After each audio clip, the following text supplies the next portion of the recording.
Hi guys, ඉතින් අයිබෝන් clip එක ගන්න හැමදෙනෙක්ම වැගන්නාර් SL YouTube channel එකට.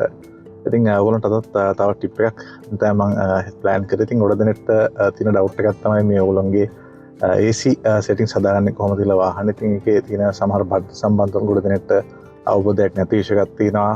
ඉතින් මේ වැගන්නාර් රේන්ජ් එක ගත්තට පස්සේ ඔයගොල්ලන්ට මේකේ ඔටෝමැටික් AC control system එකක් තමයි බලා ගන්න පුළුවන් වෙන්නේ. ඉතින් සමහර බජට් වාහන ලෝගලන්ට මැනුවල් AC සිස්ටම් තමයි තියෙන්නේ. ඉතින් මම කලින් යූස් කරපු ජපාන් ඇල්ටෝ 2018 මොඩල් එකෙත් මැනුවල් සිස්ටම් එකක් තමයි මට බලා ගන්න පුළුවන් වුණේ. ඊට සාපේක්ෂව අප්ග්‍රේඩ් කරපු AC සිස්ටම් එක අපිට මේ Suzuki WagonR අලුත් රේන්ජ් එකේ බලා ගන්න පුළුවන්. ඊට අමතරව කලින් ආපු WagonR වලත් මේ වගේම AC සිස්ටම් එකක් තමයි අපිට බලා ගන්න පුළුවන් වුණේ. ලොකු චේන්ජස් අපිට මේ සිරිස් එක එක්ස්පෙක්ට් කරන්න බෑ. ඉතින් මම පොඩි ඩෙමොන්ස්ට්‍රේෂන් එකක් ඔයගොල්ලන්ට කරලා පෙන්නන්නම්. මේකේ තියෙන බටන්ස් මොනවාද සහ ඒවා මොනවාද කියන සම්බන්ධව. ඒත් එකම ඔයගොල්ලන්ට මේකේ තියෙන ඕවරෝල් පර්ෆෝමන්ස් එක ගැනත් මම පොඩි අයිඩියා ලබා දෙන්න උත්සාහ කරන්නම්. අපි නම් ටියුටෝරියල් පැත්තට යමු. ඉතින් guys මේක තමයි AC සිස්ටම් එක WagonR එකේ තියෙන. ඉතින් ඔයගොල්ලන්ට පේනවා බටන්ස් කීපයක් තියෙනවා. ඉතින් මේ බටන්ස් ගත්තට පස්සේ ඔයගොල්ලන්ට මේ පැත්තේ සයිඩ් එකෙන් තියෙනවා ෆෑන් කන්ට්‍රෝල්ස් බටන් එක. ඉතින් මේකේ ඔයගොල්ලන්ට ෆෑන් ස්පීඩ් එක අඩු වැඩි කරගන්න පුළුවන්කමක් තියෙනවා. මේක උඩ පැත්තට යවද්දී ෆෑන් එකේ ස්පීඩ් එක වැඩි වෙනවා. පහළට යවද්දී ෆෑන් ස්පීඩ් අඩු වෙනවා. ඉතින් ගොඩක් වෙලාවට මම මේකේ 2 සහ 3 කියන රේන්ජ් එක තමයි තියාගන්නේ. ඊට වැඩි නම් මට පාවිච්චි කරන්න වෙලාවක් නැහැ. ඉතින් මම කොළඹ ට්‍රැෆික් එකේ තමයි වාහනේ දුවන්නේ. ඉතින් එහෙම දුවුණත් මේ තියෙන ප්‍රශ්නෙත් එක්ක මට මේක සාමාන්‍යයෙන් 3ට වැඩි නම් කොයිලාකත් දාන්න අවශ්‍ය වෙලා නැහැ. හරි. ඉතින් දැන් මම මේක වන්න එකේ තියාගන්නම් සයිඩ් දෙක නිසා. ඉතින් ඊට පස්සේ ඔයගොල්ලන්ට මෙතන සයිඩ් එකෙන් පෙන්වන්න කරනවා ඔයගොල්ලන්ගේ මේ උෂ්ණත්වය නැත්තම් ඔයගොල්ලන්ගේ ටෙම්පරේචර් එක අඩු වැඩි කරගන්න පුළුවන් ඔප්ෂන් එක. ඉතින් මේක ඔයගොල්ලන්ට අඩු වැඩි කරද්දී 5.4 වලින් ඔයගොල්ලන්ට මේකේ ටෙම්පරේචර් වැඩි කරගන්න පුළුවන්. ඉතින් 25.5 ඔය 26.0 වගේ 5.4 වලින් ඔයගොල්ලන්ට වැඩි කරන්න පුළුවන්. ඉතින් මේකේ ලෝම සෙටින් එකට යනවා නම් ඔයගොල්ලන්ට බාගෙන නැත් පුළුවන් කමක් තියෙනවා. ඒකට මේ ටක් ගාලා අඩු වෙනවා. ඉතින් ලෝම සෙටින් එක කියන්නේ ඔයගොල්ලන්ට මේක 18න් 15ට ගියට පස්සේ yellow කියලා වැටෙනවා. කියන්නේ ලෝම සෙටින් එක. එතන තමයි ඔයගොල්ලන්ගේ vehicle එක ගොඩක් හොඳට කූල් වෙන්නේ. හරි. ඉතින් වැඩිම කරනවා නම් ඔයගොල්ලන්ට මේ බලන්න වැඩි කරගෙන යනවා. වැඩිම කරනවා ඔයගොල්ලන්ට මේකේ ටෙම්පරේචර් එක මේ විදිහට හයි විදිහට කරන්න පුළුවන්කමක් තියෙනවා 32න් පස්සේ. හරි. ඒතර ඒ එයා ෆ්ලෝ එකත් වෙනස් වෙනවා. හරි. ඉතින් මම මේකත් සාමාන්‍යයෙන් 24 වල තියාගන්නම් ඇවරේජ් එකක් විදිහට. ඉතින් ඔයගොල්ලන්ට පොඩි දෙයක් පේනවා වාහනේ දැනට උෂ්ණත්වය පේනන්නේ සෙල්සියස් 31යි කියලා. එහෙම තීරි තමයි මම දැන් මේ 24 එක දාගෙන ඉන්නේ. ඉතින් දැන් පිටට කරලා වාහන ඩ්‍රයිව් කරලා තියෙන්නේ. හරි. ඉතින් මේ ඩිස්ප්ලේ එකේ ගත්තට පස්සෙත් මෙතන ඔයගොල්ලන්ට ෆෑන් ස්පීඩ් එක ඉන්ඩිකේට් කරනවා. මෙතනින් ඔයගොල්ලන්ට ටෙම්පරේචර් එක ඉන්ඩිකේට් කරනවා. උඩින් ඔයගොල්ලන්ට AC එක ඔන් වෙලා තියෙනවා ඉන්ඩිකේට් කරනවා. හරි. දැන් මෙතනින් ඔයගොල්ලන්ට එයා ෆ්ලෝ එක බලා ගන්න පුළුවන්. මම එතනින් ස්ටාර්ට් කරන්නම්. ඉතින් මේ තියෙන මේ බටන් එක. ඉතින් මේකෙන් ඔයගොල්ලන්ට වෙහිකල් එක ඇතුලේ තියෙන එයා ෆ්ලෝ එක කන්ට්‍රෝල් කරන්න පුළුවන් කමක් තියෙනවා. දැන් මම හදලා තියෙන්නේ මේ විදිහට මේ ෆ්‍රන්ට් එකෙන් එන වේන්ස් වලින් ඔයගොල්ලන්ට AC එක ලබා ගන්න පුළුවන් විදිහට හදලා තියෙනවා. මේක මම එකපාරක් කිව්වොත් එහෙම මේක පහළ ඔයගොල්ලන්ගේ කකුල් වලටත් AC ලබා දෙන විදිහට හදා ගන්න පුළුවන් කමක් තියෙනවා. එතකොට ඔයගොල්ලන්ට පොඩ්ඩක් තේරෙනවා මේ ෆ්‍රන්ට් එකෙන් එන වගේ පවර් එක අඩු වෙනවා කියලා.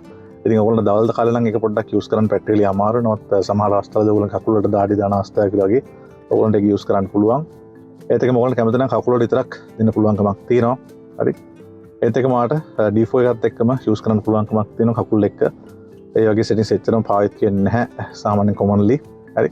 ආයෙත් ඔයගොල්ලන්ට ඔයගොල්ලන්ගේ මේ ෆ්‍රන්ට් එයා වෙන්ස් ඇක්ටිව් කරන්න පුළුවන්කමක් තියෙනවා. හරි. ඊට පස්සේ ඊට පැත්තේ ඔයගොල්ලන්ට D4 ගේ බට්ස් එක බලා ගන්න පුළුවන්. මේකෙන් ඔයගොල්ලන්ට rear D4 එක බලා ගන්න පුළුවන්. ඒකත් එක්ක මේකේ තියෙන පිටිපස්සේ තියෙන මේ heat system එක on level වල ඔයගොල්ලන්ගේ මිදුම් බෙන්ච් අවස්ථාවක නැත්නම් ඔයගොල්ලෝ වතුර වැඩිපුරින් අවස්ථාවක ඔයගොල්ලන්ට ඒක on කරලා ඉවරලා ඒ glass එක clear කරන්න පුළුවන්කමක් තියෙනවා. මේ front එකේ බෝට පස්සේ ඔයගොල්ලන්ට front D4 එක on කරන්න පුළුවන්කමක් තියෙනවා. ඒකත් ඔයගොල්ලන්ගේ මිදුම් බෙන්ච් අවස්ථාවක ඔයගොල්ලන්ට clear කරගන්න use කරන්න පුළුවන්කමක් තියෙනවා. ඉතින් එහාට පැත්තට ගියාට පස්සේ ඔයගොල්ලන්ට auto button එක බලා ගන්න පුළුවන්. ඉතින් මේකේ බෝට පස්සේ ඔයගොල්ලන්ට vehicle එක විසින්ම automatically AC එක control කරලා දෙනවා. ඉතින් සමහර අවස්ථාවලදී මේක පොඩ්ඩක් practical මදි ගතියක් තේරෙනවා. දැන් ඔන්න මම පොඩ්ඩක් බලන්නම්. හරි. ටග් ගාලා දැක්කනේ. එයා ෆෑන් එක දැන් 3ට 4ට දැම්මා. මේ වගේ අවස්ථාවක on වැඩිත් කරනවා. හරි. ගොඩාක් වැඩි කරනවා. ඉතින් සාමාන්‍යයෙන් ගොඩක් වෙලාවට කියන්නේ මේ auto AC option එකත් එක්ක vehicle එකේ මේ fuel consumption එක පොඩ්ඩක් විතර වැඩි වෙනවා කියලා පොඩ්ඩක් ඒක ඔයගොල්ලෝ note කරලා තියාගන්න. උත් AC එක auto දැම්මට පස්සේ ඔයගොල්ලන්ට මේක ලේසියෙන්ම ඉක්මනට cool කරන්න පුළුවන්කමක් තියෙනවා. හරි. ඉතින් එහා පැත්තේ ඔයගොල්ලන්ට AC off button එක බලා ගන්න පුළුවන්. ඉතින් ඊට AC එක off වෙනවා. ඊට පස්සේ ඔයගොල්ලෝ AC එක on කරනවා නම් fan එක button එක වුණාට පස්සේ AC එක automatically on කරන්න පුළුවන්කමක් තියෙනවා. ඊට පස්සේ මෙතනින් ඔයගොල්ලන්ට air compression එක නැත්නම් air compressor එක on off කරන button එක ලබා දීලා තියෙනවා. ඒ කියන්නේ ඔයගොල්ලන්ට මේ වගේ අවස්ථාවකදී fan එක විතරක් එන්න ගන්න පුළුවන්. AC එක off කරලා ඉවරලා. ඒකට තමයි මේක තියෙන්නේ. මේ off එකේදී ඔයගොල්ලන්ට fan එකයි දෙකම off වෙනවා. compressor එකයි මුකුත් වැඩ කරන්නේ නැහැ. හරි. ඔයගොල්ලන්ට කැමති නම් ඒතර ඔයගොල්ලන් කූල් කරන්න අවශ්‍ය නැති අවස්ථාවක ඔයගොල්ලන්ට කැමති නම් AC එක ඔෆ් කරන් යන්න පුළුවන්. සමහර කට්ටිය ෆුවල් කන්සම්ප්ෂන් අඩු කරන්නත් මේ ඔප්ෂන් එක පාවිච්චි කරනවා. ඉතින් මම නම් ගොඩක් වෙලාවට මේක ඔන් එකේ තමයි තියාගන්නේ. ඒතර කොම්ප්‍රෙසර් එක ඔෆ් වෙලා ඉවරලා ඔයගොල්ලන්ගේ ෆුවල් එක යම් කිසි මට්ටමක ඔයගොල්ලන්ට ඉතුරු ගන්න පුළුවන්කමක් තියෙනවා. හරි. ඉතින් එහාට පස්සේ ගියාට පස්සේ ඔයගොල්ලන්ට යා සර්කියුලේෂන් බටන් එක බලා ගන්න පුළුවන්. ඉතින් මේක ඔන් කරාට පස්සේ ඔයගොල්ලන්ට මේක ඔෆ් කරාට පස්සේ ඔයගොල්ලන්ට එළිය තියෙන වාතය ඇතුළට අරගෙන කූල් කරන සිස්ටම් එකක් තමයි තියෙන්නේ. ඉතින් මේක සාමාන්‍යයෙන් ඔයගොල්ලන්ට ගොඩක් වෙලාට කියන්නේ ඔයගොල්ලෝ නුවරඑළිය පැති වගේ නිකන් කූල් පැත්ත වගේ යනවා නම් ඔයගොල්ලන්ට ඒක ඔප්ෂන් එක පාවිච්චි කරන්න පුළුවන් කියලා.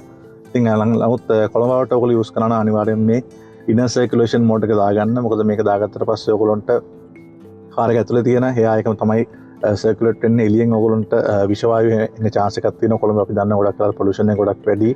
ඉතින් ඒ වගේ අවස්ථාවක ඔයගොල්ලෝ එළියෙන් වාතය ගන්නවට වඩා කාර් එක ඇතුළේම තියෙන වාතය සර්කියුලේට් කරලා ගන්න එක හොඳ මට්ටමක් වෙන්න පුළුවන්. හරි. නමුත් දුර යන අවස්ථාවක ඔයගොල්ලන්ට නැත්නම් එයා එක සාමාන්‍ය ඔයගොල්ලන්ට ක්ලීන් කියලා හිතන අවස්ථාවක කැමති නම් මේක ඔෆ් කරලා ඉවරලා එළියෙන් එයා ඉන්ටේක් එක ඇතුළට ගන්න පුළුවන්කමක් තියෙනවා. ඉතින් ඒකත් එක්ක සමහර අවස්ථාවලදී කාර් එක ඇතුළට විවිධ ගඳවල් එහෙමෙන් chance එකක් තියෙනවා. දුම එහෙමෙන් chance එකක් තියෙනවා. ඒකත් පොඩ්ඩක් ඔයගොල්ලෝ නෝට් කරලා තියාගන්න. හරි. ඉතින් ඔන්න ඔය දේවල් ටික තමයි මට මේ කාර් එකේ AC සිස්ටම් එක ගැන කියන්න තියෙන ඒක තියෙන කන්ට්‍රෝල් සම්බන්ධව. ඉතින් සාමාන්‍යයෙන් හොඳ AC සිස්ටම් එකක් මේක පිට බලා ගන්න පුළුවන් වැගන්නාර් එකේ. ඉතින් ඔයගොල්ලන්ට රස්නේ අවස්ථාවේ මට කූල් කරගන්න පුළුවන්. ඉතින් මම පොඩි ටියුටෝරියල් එකක් දාන්න ඔයගොල්ලන්ට අධික රස්නේ තියෙන අවස්ථාවක මේක ලේසියෙන් කූල් කරන්න කොහොමද මේ සම්බන්ධව මම එයාලට පාවිච්චි කරන්නේ මොකක්ද කියලා. ඉතින් මම ඔටෝ එකනේ මේ යූස් කරන්නේ. මගේ මෙතඩ් එකක් තියෙනවා. මම ඔයගත් ඔයගොල්ලන්ට ඉස්සරහ වීඩියෝ එක ෂෙයා කරන්නම්. හරි. ඉතින් මේක ගැන මොකක්ද ක්වෙස්චන්ස් තියෙනවා නම් ඒවත් දාන්න. මම පුළුවන් උත්තර ලබා දීමක් කරන්නම්. ඉතින් තාවත් වීඩියෝ එක හැම වෙනතුරු ඔයගොල්ලෝ හැමෝටම ජය ප්‍රාර්ථනා කරනවා. හැමෝම පරිස්සමෙන් ඩ්‍රයිව් කරන්න. බයි.